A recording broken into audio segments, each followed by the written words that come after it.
আসসালামু আলাইকুম বন্ধুরা, দেখেন আজকে আমরা কি রান্না করছি। এই টিপ টিপ বৃষ্টির ভিতরে কি রান্না হতে পারে বলুন তো আপনারা। দেখেন এখানে 4 পদের ডাউল আছে আর চাউল। এখানে মুরগির মাংস ভাজা, সব মশলাগুলো নেওয়ার পরে ভাজা নিতে হবে।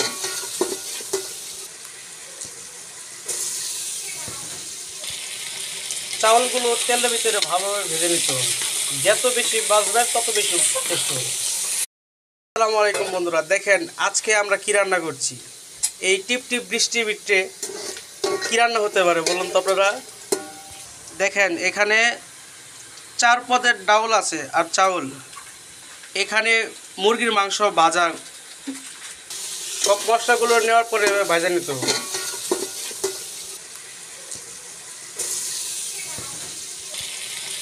চাউলগুলো তেলের ভিতরে ভালোভাবে ভেজে নিতে হবে। যত বেশি ভাজবে তত বেশি টেস্ট হবে।